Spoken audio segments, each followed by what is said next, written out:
Indiana.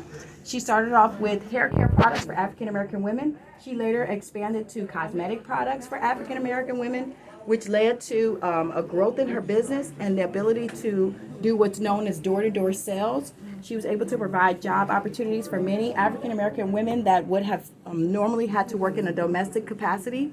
But this way, she was able to bring them into, her folds and kind of show them how to do sales, which was not common for her period. She later went on to establish the Madam C.J. Walker Theater, which is in Indianapolis. You can visit it still today. They do tours. But at that time, it was a very popular place. Black people were not allowed to go into public theaters and sit and enjoy themselves. So she created a theater of her own where people could come in and they could do their talent.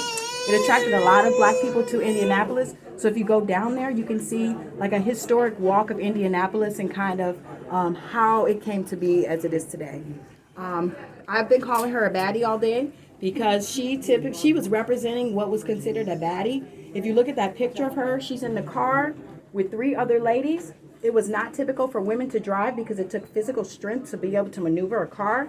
Secondly, and you're welcome to come in.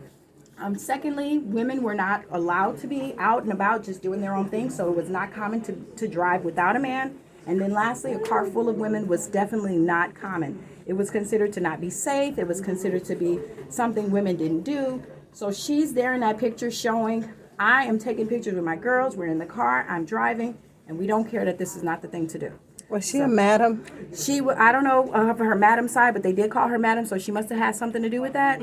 She looks very innocent, though, from her pictures. So I won't accuse her in her late. Did she have a lot of ladies working for her? Okay. She did, Mom. Okay, we'll leave it alone.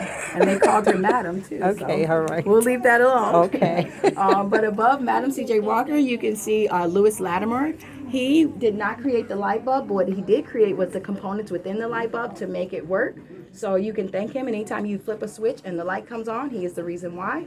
If you look at the top, we have Elijah McCoy. He is known as the real McCoy. So he created the drip cup. Some people tried to infringe on his copyright or his patent and make a bad copy. And people began to notice that bad copy and say, no, I want the real McCoy. So whenever you hear someone say real McCoy, they're referring to Elijah McCoy. Next to Elijah McCoy, we have Jan. Jan was instrumental in creating shoe wear that was easy to wear. It lasted longer and it was more affordable. So thank him for accessible, more affordable shoes. On this wall here, we have golf tees created by African Americans. We have a hairbrush. We have a dustpan. We have a rug beater. We also want to bring our attention to Mr. Norbert here. Mr. Norbert was a slave who created the sugar refining process. So if you enjoy sugar and you like to put it on your cereal or whatever you like, thank him for that. He was able to take it from the sugar cane and bring it to the refined sugar process that we enjoy today. Next to him, we have Mr. Ernest Everett Just.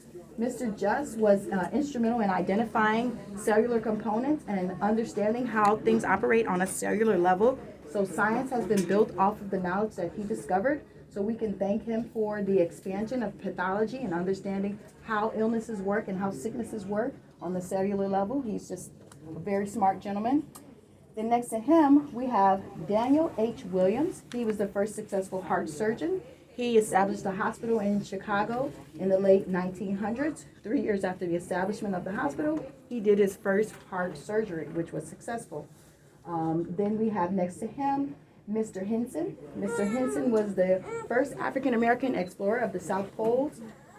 He was not only the first African American to explore the South Pole, he was the first of his group to make it to the South Pole. He kind of ran ahead of his group.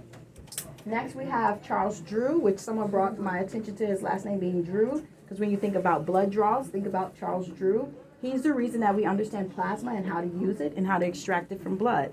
So he was very instrumental in making sure that that technology was brought forward and the research surrounding it. Above me, we have Mr. Gretville T. Woods. Mr. Woods was a very, very smart inventor, made many inventions, but the ones that he's most noted for is his air brakes, his telegraph machine. He also made an incubator, and then lastly, the third rail system. Our last gentleman we're going to talk about is Mr. George Washington Carver. George Washington Carver made over 300 objects or items out of peanuts. So from peanut butter to peanut soap, to peanut lotion, peanut shampoo. He was the peanut guy. He made everything out of peanuts. And he also was a very good facilitator. He was very well spoken. So he spoke a lot for the black community. He represented some of the issues that were pertaining to black rights and black struggle. So he's just a really good guy. I want to bring your attention to some of the objects on this table. We have many objects that were made by African Americans that are not listed by some of these inventors on the wall. We do have a list, although it's not exhaustive. It does have a great place to start if you want to do some research on African American inventions. But we're going to talk about ice cream. I didn't know, but African Americans created ice cream. And then later, the ice cream mold they made to scoop ice cream. We also made the egg beater, the iron, which is a similar technology to the pressing comb. So the way that it works is you would take this pressing comb, you would set it on something hot. Once it was warm enough, not warm to burn, but warm to straighten, you would straighten the hair with it. And then once you're done with that, if you want to add a curl, you would take the same tool, set it on the heat, hot enough to curl, not hot enough to burn, and you would, my mom knows how to do it. Here, Mom, can you? Yeah, I do. So, just show us, Mom. You Just show just it. put it on You there. you put it on the heat. With your finger Oh, like how do that. you do it with the finger? You see, with the finger like that.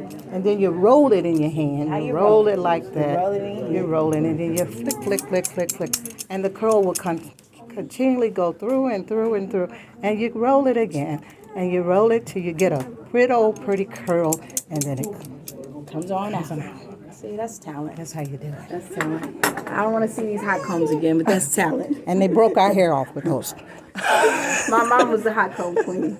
Yeah. Yes, Good invention, but a bad invention. at the same time. Because it took our hair out. Took our hair Well, out. there's some hair in some of Yeah. these. You can see it. Pulled it on out. Yeah.